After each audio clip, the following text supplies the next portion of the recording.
The suitcase was already packed when Charlotte came downstairs. Cream linen, her initials monogrammed in rose gold, sitting by the door like a silent escort.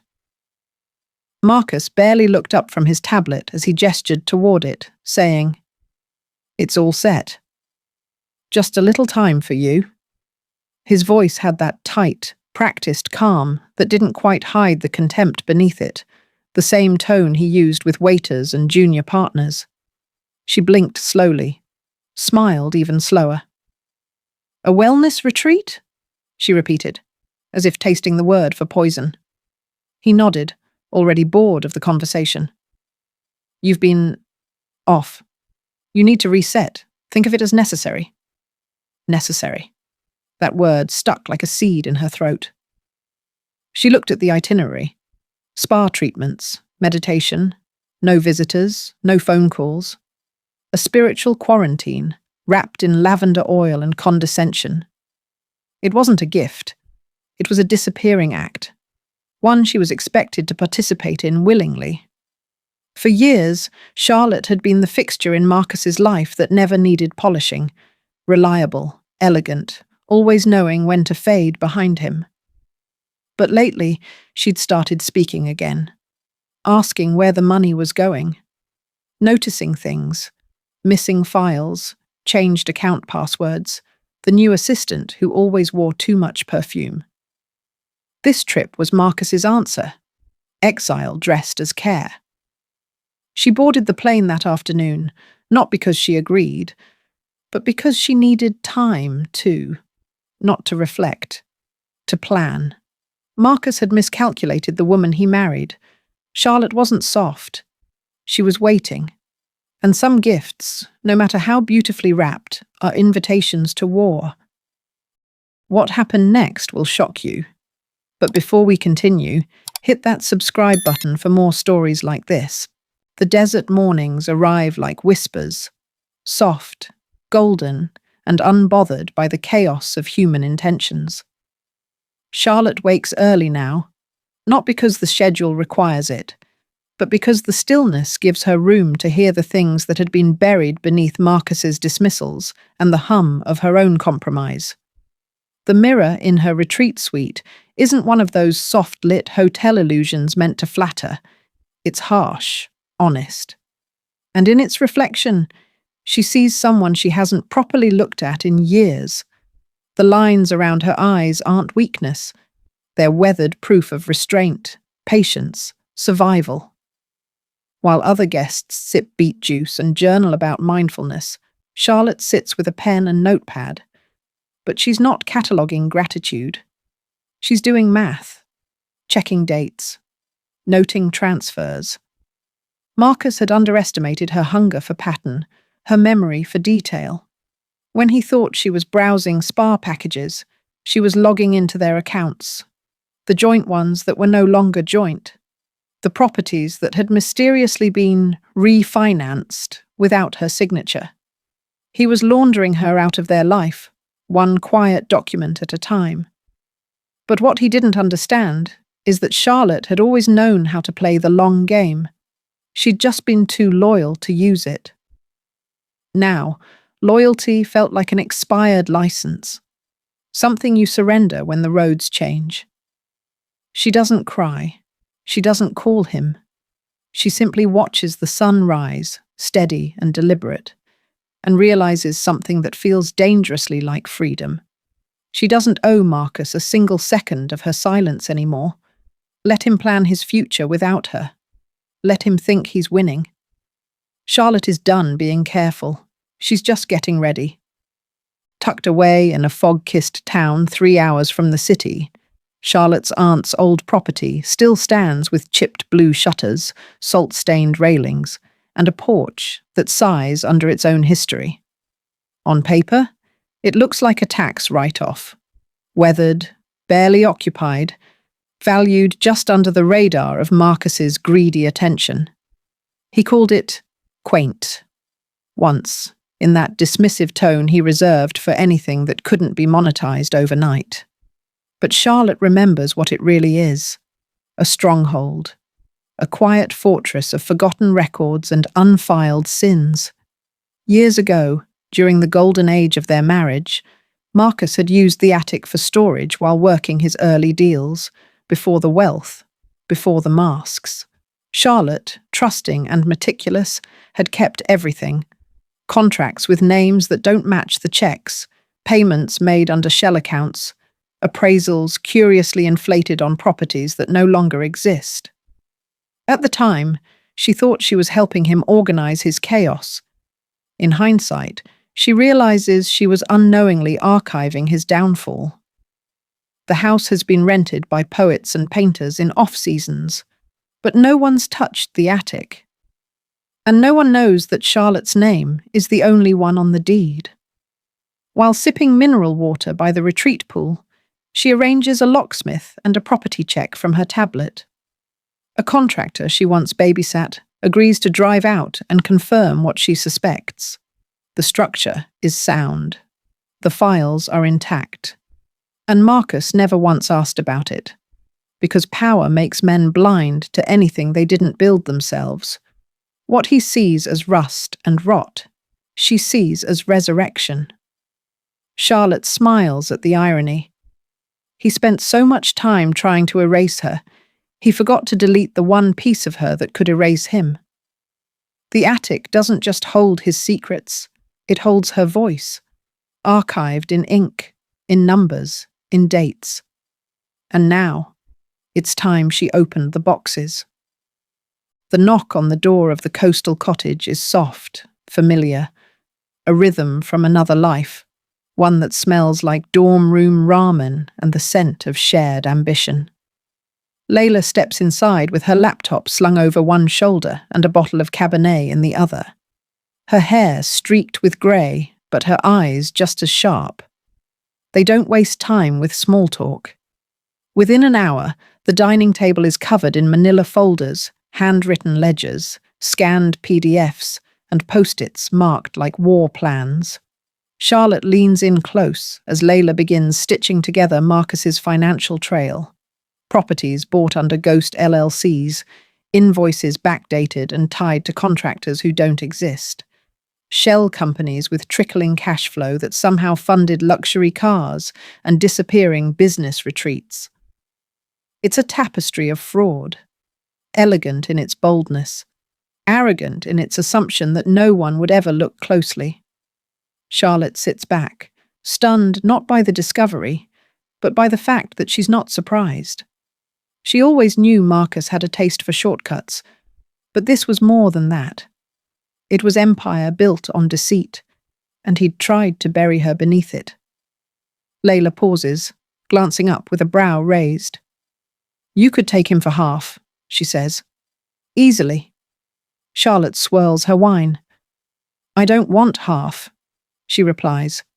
"I want him to answer for all of it." It's not bitterness that fuels her now. It's something cleaner, colder.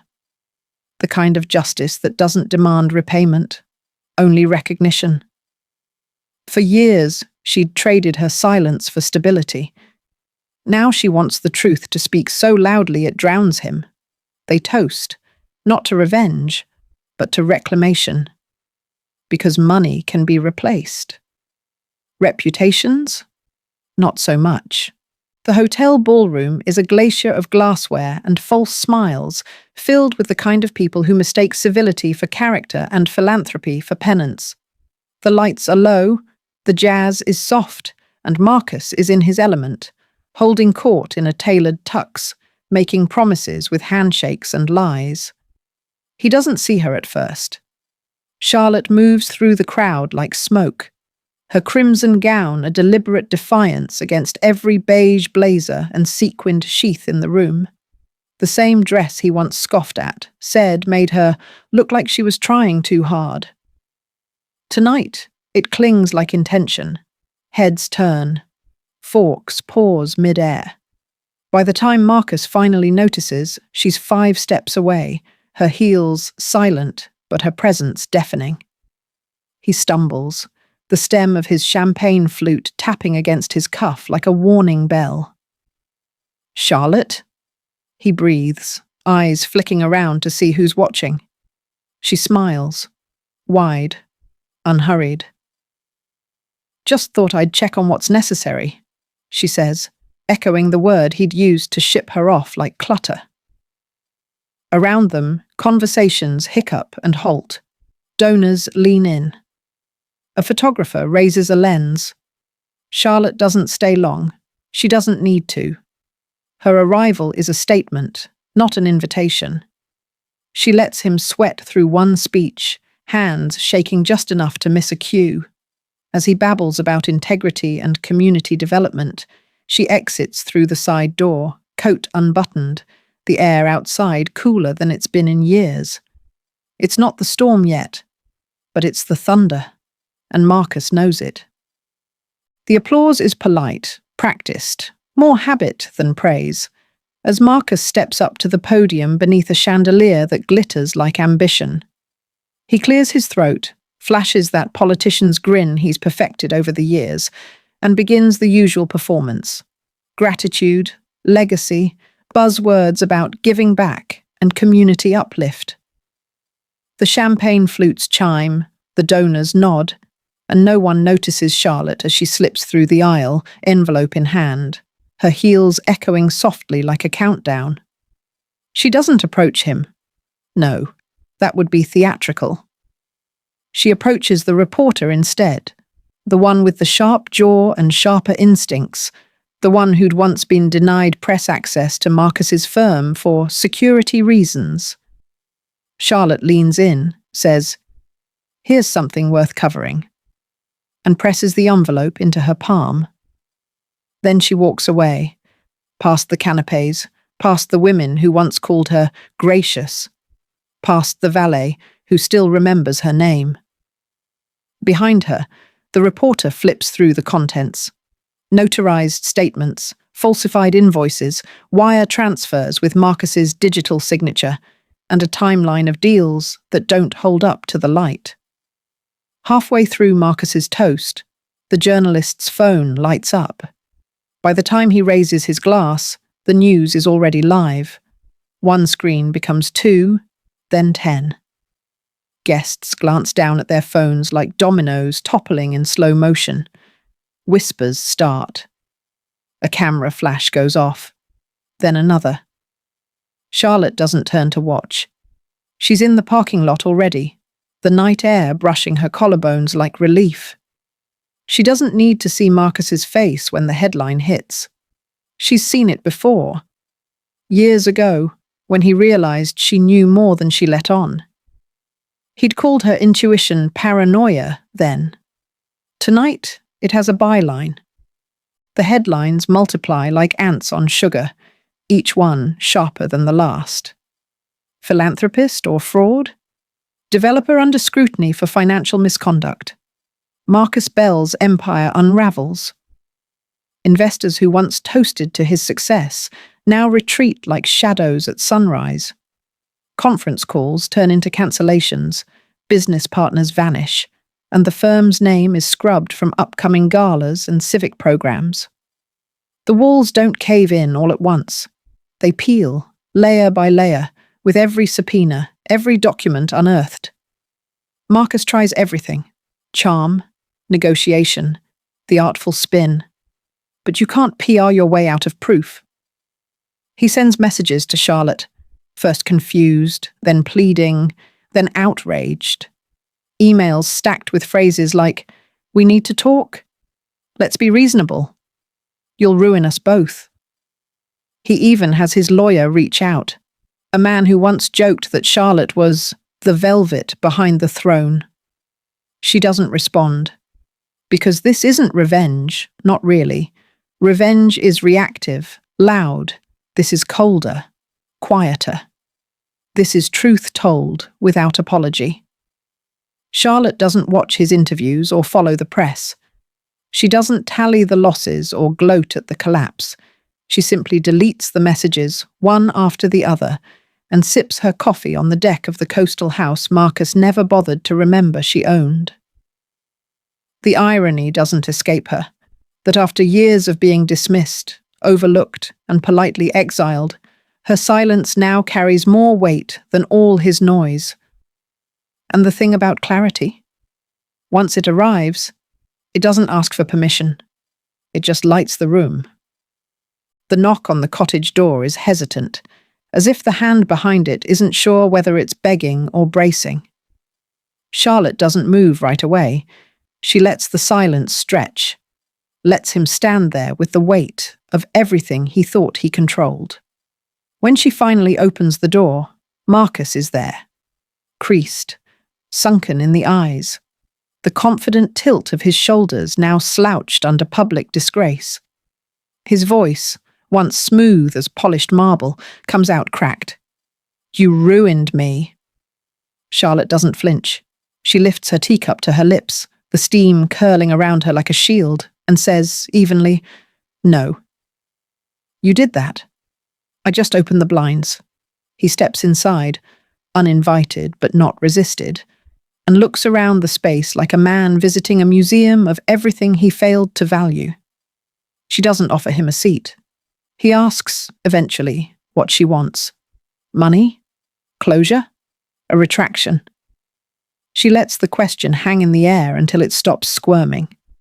Then she looks him straight in the face and says, "Silence." It's not a demand. It's a boundary, not vengeance, but a verdict. And for the first time in their decades together, Marcus has no clever comeback, no speech, just a long, defeated blink. He nods once, slowly, like someone being dismissed by a judge. And then he leaves. No door slam, no parting shot, just retreat. Charlotte watches him go with no satisfaction, only relief. Not because she won, but because she finally stopped explaining why she deserved not to lose.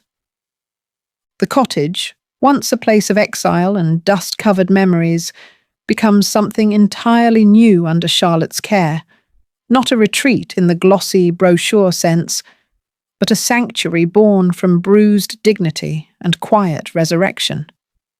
She begins small, a notice pinned to a community board, a whispered referral from one woman to another.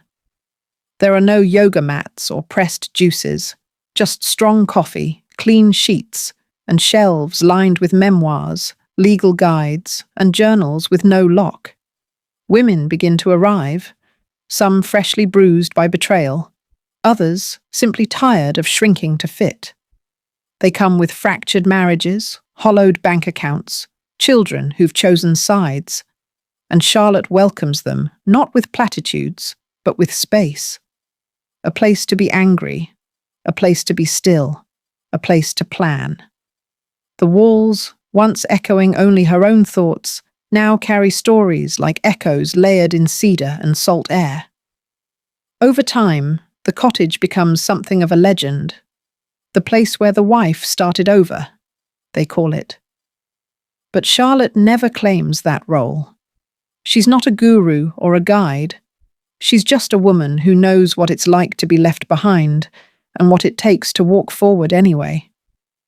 And in that quiet, when no one's asking her to smile thinner, speak softer, or leave quietly, she finds a stillness that feels like truth. Not the kind that erases pain, but the kind that makes it worth surviving. Marcus's fall wasn't dramatic. It was slow, embarrassing, and paper-cut, painful. Deals dried up, invitations stopped arriving. Even the sycophants who once mimicked his laugh now avoided his name like a stain you can't bleach out. He tried to claw back relevance, pitching apologies framed as reinvention. But the world had moved on, and so had she. Charlotte didn't celebrate his collapse. She didn't need to. Her victory wasn't in headlines or ruined reputations. It was in the way her life unfolded afterward, quietly, like a flower that blooms long after the frost. Her name didn't trend, but it travelled. In bookstores, in community circles, in the whispers between women rediscovering their strength. Not the wife who exposed him, but the woman who said no more, and meant it. Charlotte became something Marcus never could be, remembered with reverence. And in the long echo of his downfall, he finally understood the cost of underestimating someone who had every reason to stay silent and chose not to. Because the problem he couldn't fix wasn't the scandal, or the money, or the reputation. It was her freedom, the kind that comes not from revenge, but from leaving, and never once needing to look back.